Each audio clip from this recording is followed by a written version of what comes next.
Bonjour à tous, je suis très heureux de vous retrouver pour cette actualisation, cette mise à jour de notre tendance à 4 semaines qui va nous emmener jusqu'à début mars. Et oui, le temps passe très vite, donc ça va couvrir l'ensemble des vacances. Regardons déjà pour la première semaine, celle du 10 au 16 février. Ça va rester instable en Méditerranée, alors plus vraiment de grosses intempéries a priori, mais quand même encore un petit peu d'averses, parfois des orages. Sur le reste du territoire, c'est l'anticyclone qui va gonfler, mais toujours des nuages bas.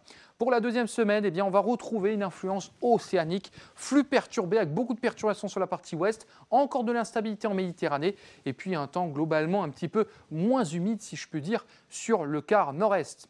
Pour la dernière semaine de février, on pourrait avoir l'anticyclone qui va regonfler, même si on pourrait avoir encore en bordure un petit peu quelques humidités, un petit peu d'averses près des côtes de la Manche. Sinon, globalement, c'est l'anticyclone qui va l'emporter et ça se confirme d'ailleurs pour la dernière semaine, la première semaine de mars, du 3 au 9, plutôt sec et globalement doux, puisqu'effectivement, on va voir ensemble l'évolution des températures.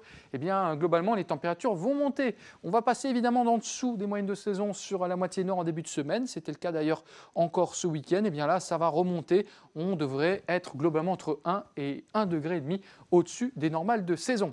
Pour la moitié sud, on va retrouver des températures globalement légèrement au-dessus des normales de saison. Mais là aussi, on voit la lente remontée de ces températures. De toute façon, les moyennes augmentent aussi puisqu'on va arriver au début du printemps météorologique. Regardez justement un petit peu pour résumer cette synthèse. On a de l'instabilité qui va rester persistante évidemment en Méditerranée. Les températures vont continuer de grimper. Les perturbations ne seront jamais loin, notamment sur la moitié ouest. Retour quand même de l'anticyclone attendu à la fin du mois. Les modèles sont plutôt concordants.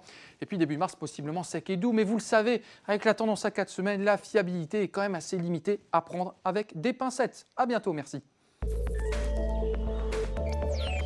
Consultez également nos prévisions saisonnières pour les 3 prochains mois en vidéo sur notre site internet et sur nos applications mobiles et par téléphone en composant le 3201 5.